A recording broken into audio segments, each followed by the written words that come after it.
Hello, everybody at our breastfeeding group.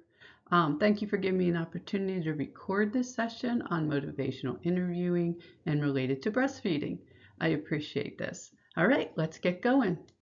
Hello, I wanted to talk about motivation interviewing, which will build trust relationships and breastfeeding support.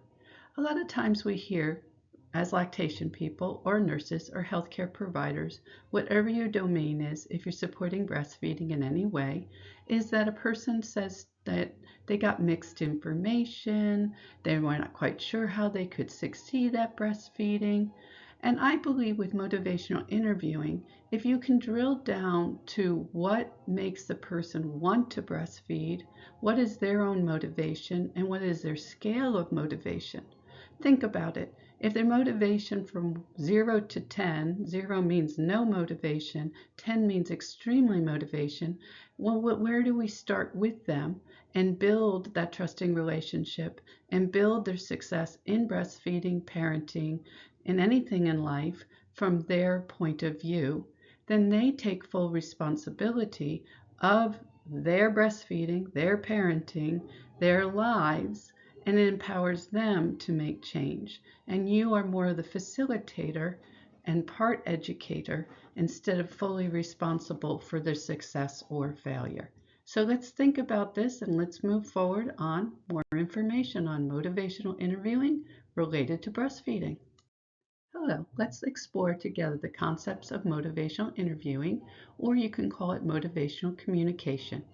Motivational interviewing is an evidence-based practice where you collaborate, empowering and motivating adults or adolescents, whoever you're working with, to adopt healthy, constructive behaviors, which would be consistent with their values, reducing harm and risky behaviors or inconsistency of their values, while applying empathy and caring, and of course, autonomy. Most people don't like to be told what to do or how to do it. So, how to build a relationship with your clients or your communities where they feel autonomous, that they actually have the way of doing things and they have the choice of doing it. Active listening is extremely important. Taking that pause, being quiet, and taking that information that a person's giving you or community's giving you and redirecting it in the direction that will help them. So you're actually guiding. You're not forcing or dictating, and you're being completely supportive and being present for others. A more layperson definition of motivational interviewing would be a collaborative conversation style for strengthening a person's own motivation and commitment to change. So you are actually partnering with a person. You're accepting where they're at, accepting where they want to go on their journey and roadmap. You're full of compassion and evolution, which is recalling feelings and memories. We have to realize people have a lot of feelings and memories to breastfeeding from past experiences or present experiences, or maybe experiences from their families or things they have heard. It's unfortunate with breastfeeding and pregnancy and families. You sometimes just want to put like earplugs on them, let them just understand the real facts and what can happen, and kind of just delete all the noise. So you can help them do this. What things motivational interviewing truly is when you're absolutely allowing people's feelings to have complete worth, that they matter, that their goals, beliefs, and feelings are affirmed. So a lot of times as a person facilitating with another person, you have to take a deep breath and say, okay, leave my own belief systems, my own judgments, my own expectations at the doorstep, okay? And truly listen to the person of what their desires are. So let's say we have a person who is a new person, who just the first baby, literally the baby's out, we have them on, skin to skin. They do want to breastfeed, but they really didn't go to breastfeeding classes maybe. They didn't get a lactation person. They didn't go to Milkworks. They didn't even have a doula. Okay, maybe they even had a rough birth, a C-section. So where are they at that moment with skin to skin? Now, of course, birthing 24 hours later, breastfeeding, 24 hours later is going to look different. Breastfeeding 3 days later looks different. Breastfeeding 7 to 10 days looks different. So we have to discuss this with people on their journey and where they are of what the expectations for breastfeeding is. I think that will help us and it will help others realize that what we say at 1 hour old is different what we will say at 3 hours old or 3 days old. And we need to communicate those differences. We do want safe environment, so we want somebody to feel comfortable with us and build that trust, that we're truly listening to them and supporting them. And when they don't want to do something, we also will support that at that moment too. It's all about them, not about us. That's a really big important thing with motivational interviewing. You have to have the mindset that it is about that other person and their journey, not our journey. Motivational interviewing, some people feel like maybe they're being manipulated or coerced. That is not our plan with motivational interviewing. It's not a way to persuade or trick somebody. It is about taking time to learn and apply. So could you do it in one session? Maybe, but there probably need to be some follow-up. Communication must be free of bias. So of course, do a self-eval. What can you work with? What can you not work with? Where is your own biases?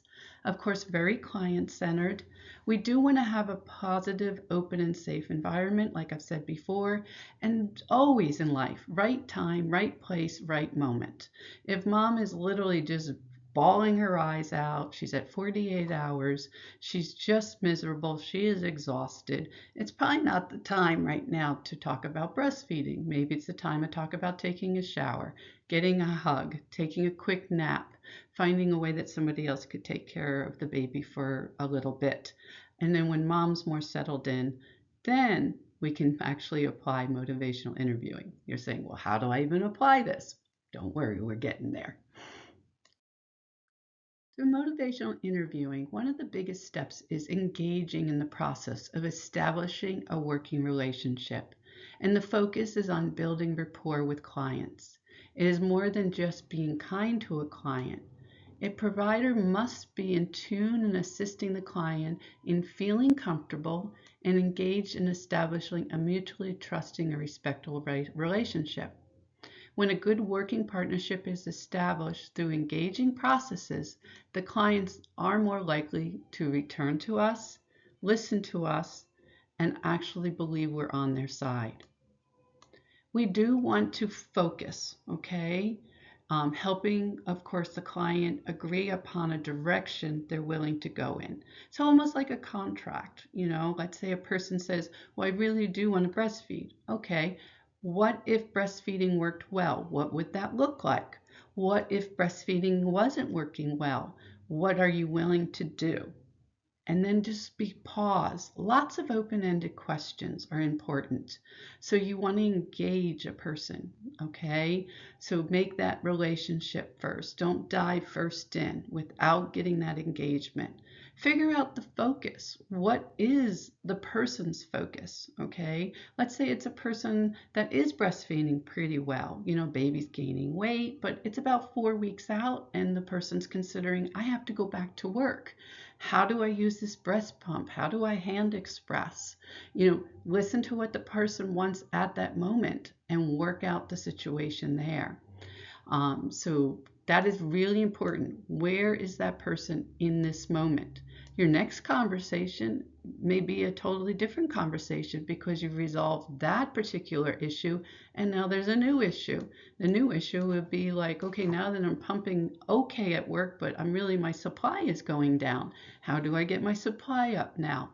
But because you listened to them, you came up with the plan they liked, they could work through, they were successful, they're going to call you again, text you again, tell you, hey, okay, now this is my next dilemma. This is how it worked out well, but now this is my next dilemma. So you're invoking the client to find their own voices, their own motivation. And then you're exploring with them open-ended questions and you're talking and you're connecting. And there's lots of excitement because you're working with them not against them or for them. Plus, you're probably going to be less tired. Sometimes you do all the work in breastfeeding. I've been there myself. You're the one putting the baby on. You're the one that's doing this. You're the one that's doing that. But it's not your baby. It's not your breastfeeding experience. And you shouldn't be exhausted. So to make yourself less exhausted, just set those boundaries, use motivational interviewing techniques, and let the person succeed or fail, and it's not up to you. So you're going to create goals and values, and their behavioral changes are their behavioral changes. You're here to actually facilitate those behavioral changes. And then lots of planning. It's good that they maybe write down the plan, commit to the plan, whatever way they want. They can maybe use technology, report back to you on how things are going, tweak as you go. You know how to do all this. I know you do. Please keep in mind that motivational interviewing, any kind of communication, is applying it to yourself and, of course, the person you're with, but you are not responsible for others' success or failures. We are only responsible for our own actions. We can assist, we can mentor, we can facilitate, but we are supporting, but we're not the ones that are trying to grow or change. Now we can grow and change with the person because the experience they're having we learn from too, but you must be okay that people try and that sometimes they fail, and that's okay. Take the small wins together. Someone gets to breastfeed for 24 hours and that's all they can do. Well, you know what? That was 24 hours. Go with what people can do and make sure they feel comfortable and they are feeling successful in whatever way success looks for them. Please never underestimate your power to change yourself, but never overestimate your power to change others. We are superheroes to some degree, but we can't change everybody and we can't make it all happen. Their experience is their experience.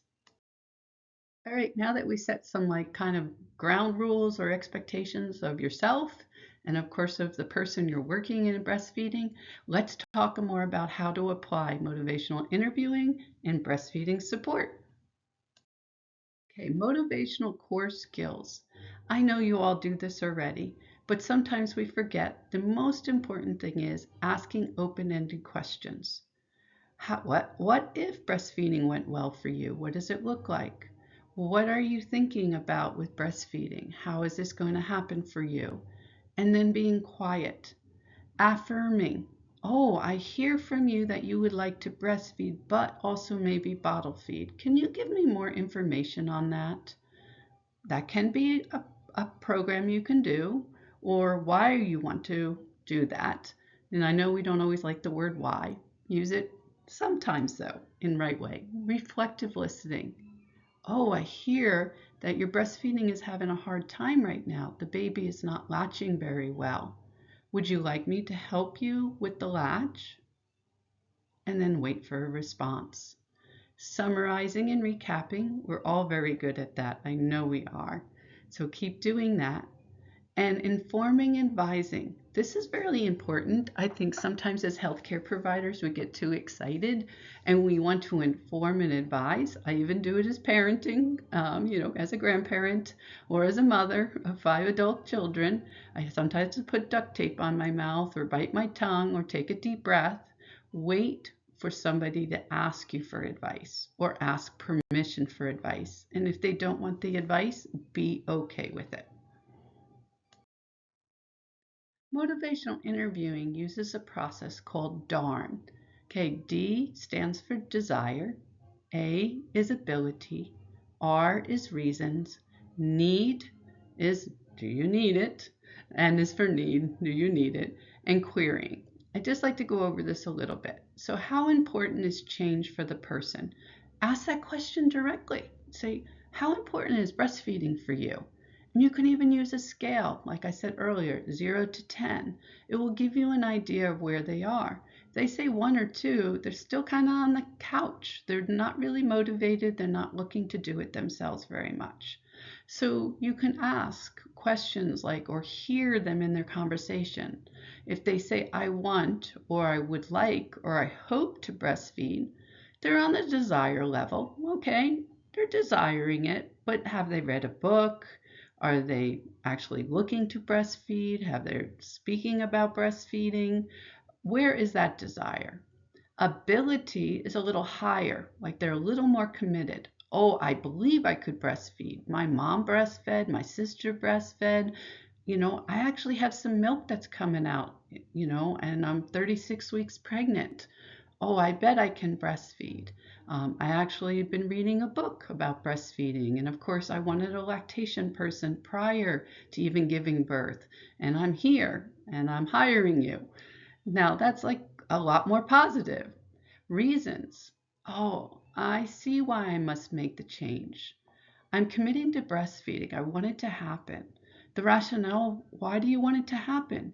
Well, I've been reading that on TikTok and stuff that my baby will be healthier and I'll have less ear infections and it's cheaper and I don't want to pay formula because I'm a single mom on Medicaid and I'm on WIC and WIC will give me more food to feed myself and my family.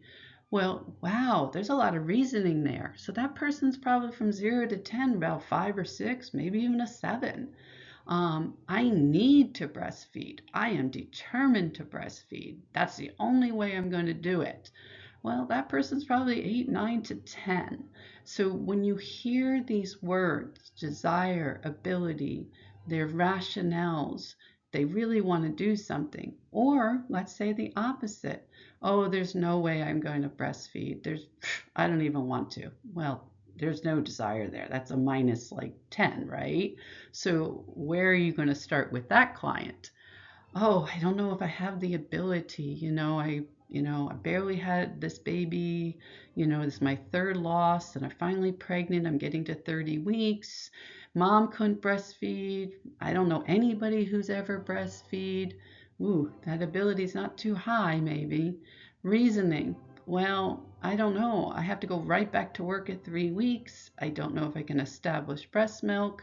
My husband works nights. I work days. That reasoning is going to be a lot of work.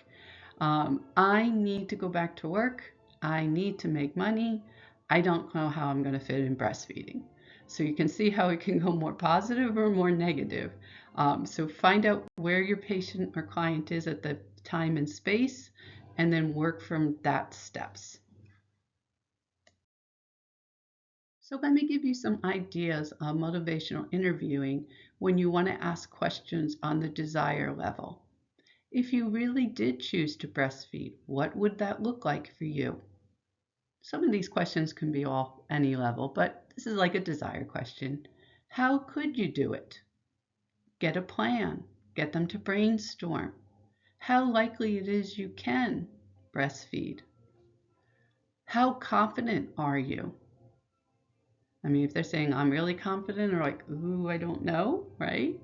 If you have you made your mind up? This is very important. Where is this person on the spectrum for breastfeeding?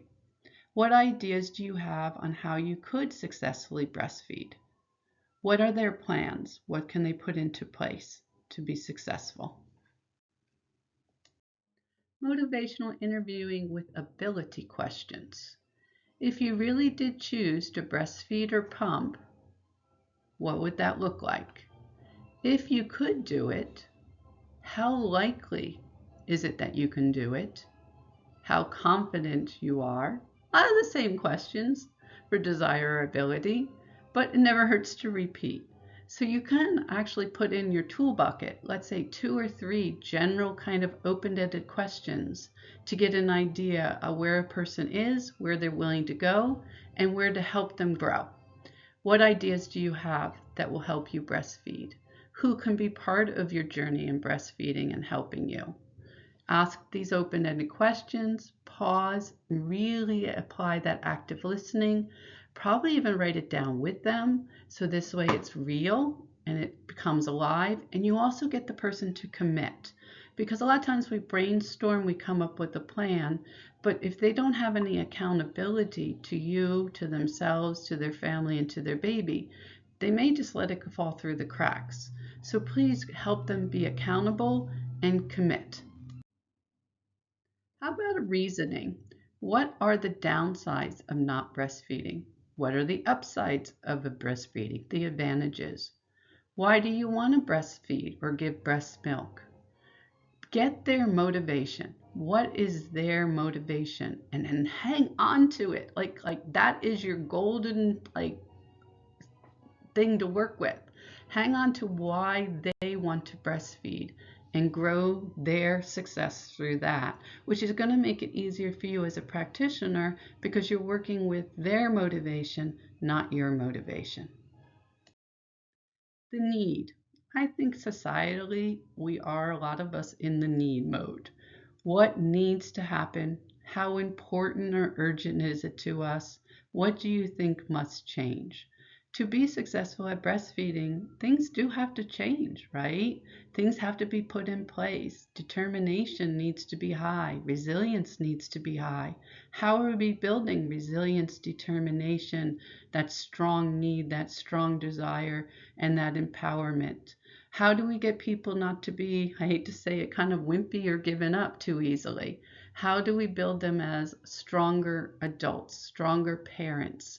And breastfeeding can make that happen, as we all know, is when someone successfully breastfeed, they feel like a better parent sometimes. They also feel like a better person. They feel like they succeeded at something that is not easy. It is on the hard side, but they champion through it. So help them build that trust in you to help them and empowering them to feel like they can do it. But also on the flip side, if someone doesn't succeed, it has to, of course, come across from us that that's okay. Parenting comes in many ways. A good parent doesn't always breastfeed. A good parent does a lot of amazing things to help a new human being grow, feel loved, and secure. Often people are very kind of ambivalent to breastfeeding. They don't really want to commit because they're afraid of being a failure. So a lot of times they'll be very neutral. And so these are questions you could ask. What concerns you most about breastfeeding being successful or maybe not successful or having barriers? What is the worst scenario you would see with breastfeeding? If you make the change, what are the best results you can imagine for yourself? If you succeed, what are good changes that you feel like? If you don't succeed, how are you going to feel? Because sometimes people really start kicking themselves in the, really kick themselves when they're not successful at breastfeeding. And you can even hear it years later. Oh God, I wasn't good at breastfeeding. And they just keep beating themselves up. We don't want people beating themselves up if they don't succeed at breastfeeding. So we do also need to help them through that with motivational interviewing, that they do have other great qualities during their parenting journeys. Our overall goal with motivational interviewing is we're hoping people will adopt healthy and productive behaviors in life.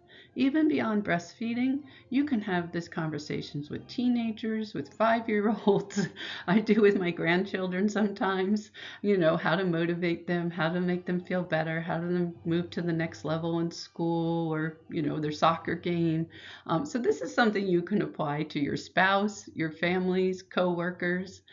We want to, in this, of course, education is promote breastfeeding or breast milk for humans, right? The more breast milk that gets into our humans, the healthier we hopefully be as humans overall. We want to empower parents to succeed at breastfeeding. And also, part of my whole thing is take off the responsibility for breastfeeding success or failure off our shoulders, okay? Making people responsible for their own experiences and taking full responsibility for their success and for their failures and all in between. So I'd like you guys, of course, I have a case study coming up and some more information, but I'd like you to brainstorm maybe your own case studies, maybe your own conversations about how to put motivational interviewing in. Maybe you already do it. Maybe you're an expert on it already, or you already know you dabbled in it but didn't even know what it was called. So the best first step for motivational interviewing is centering yourself, right? The practitioner needs to center themselves, kind of clear out their minds, be completely present for your client. As we know in breastfeeding, usually we can't solve it in about 2 to 3 minutes. It does take some time. So do you have the time? Do you have the energy, the passion to actually approach the motivational interviewing? If it is not the right time for you, then don't even embark on the journey yet. Wait and make a time that you can actually embark on the journey with your client and yourself to build that relationship, build that connection, and be able to ask those open-ended questions. If you're too busy at the moment, table it and make a better time. You still want to help your client, but sometimes timing and your own energy does add to success or not success at the moment. So here's a nice little diagram. I like images, maybe you do too, of just the framework of motivational interviewing. First, you want the spirit. Okay, can you make an environment where you can respect the autonomy? It is a collaborative effort, so it's basically peer to peer, equal to equal. Okay, the principle is basically asking those open ended questions, affirming people, you know, repeating what they say in a nice way, not as a parrot, but, rephrasing it, reflecting, taking time to pause together and really understanding where a person is, summarizing what they're looking for, of course, making a plan through the conversation of what they're willing to actually do.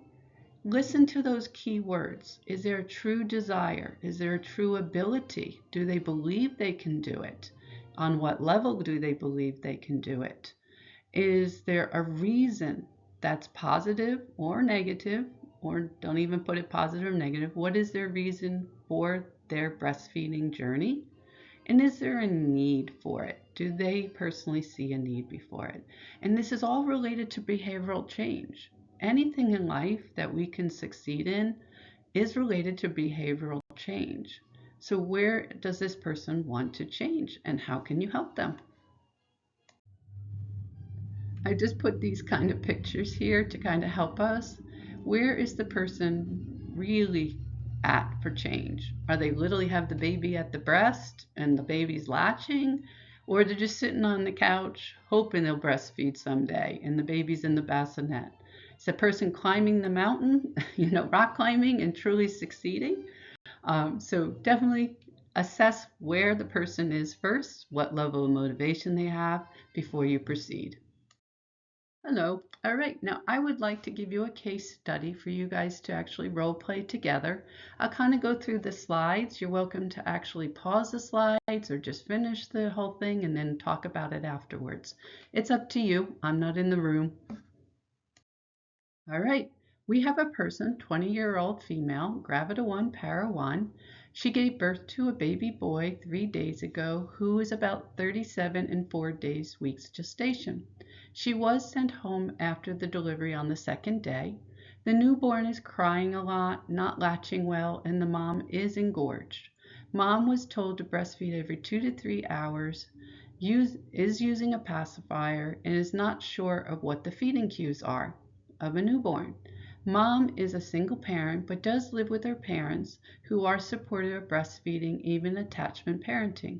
The grandma says, oh, we used attachment parenting. I wore my baby all the time and we'd like our daughter to do the same, and I breastfed her for almost 3 years. Financially, we are supporting her. She does not have to work at the moment. We do have her enrolled in WIC and Medicaid. So how can you apply motivational interviewing with this mom and this family? As we can see in this scenario, we do have an early term or early preterm baby, right? Who's kind of maybe not latching very well, is crying, so maybe is hungry.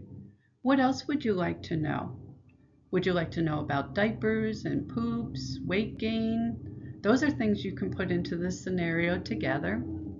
The mom is engorged, so she must have some milk supply, but of course the latch is probably not working out. So what would you like to do about the engorgement using motivational interviewing? What questions? What kind of plan would you like to do? What are the social determinants of health related to this client? And how would you like to, of course, empower the mom, empower the family, and using empathy, and of course, motivational interviewing, active listening. What else would you like to apply? So as you're thinking of this client and discussing this client, what would be open-ended questions you would like to give or use? How would you affirm what's going on with the client and the baby? How would you actually apply reflective listening? And how would summarizing be helpful? What else would you like to apply or even add or embellish in this scenario? What case study would you like you guys to just in the room be able, or on video, be able to put together and discuss? Or even what have you happen in your own practices and how you applied motivation interviewing? Or maybe how you would like to, maybe if you could, rewind and go back and do motivational interviewing to help somebody. Of course, these are things we already talked about: building rapport, reflective listening, affirmations, building on people's strengths, not weaknesses, and how to create that emotional safety, right? Psychological safety is extremely important. I would definitely say motivational interviewing without psychological safety would not be very useful. So definitely apply both of them. Here's just a slide of everything you would like to apply during motivational interviewing. I hope this presentation was pretty good for you. Thank you for letting me make a presentation that's virtual. Sorry I couldn't be there in person, but I did want to still do the presentation. So please take time to discuss how motivational interviewing can help your practice, help your clients build more breastfeeding, and how it may calm you down too, and probably throw in some psychological safety.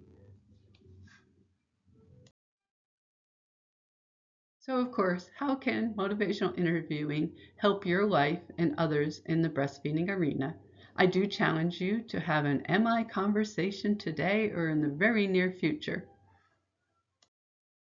I do want to say I did use a little bit of AI, making sure my grammar, punctuation, visual aids, and some images were used from AI generation, but most of my thoughts came from my research and my own brain. Reference page. Have a great day, everybody.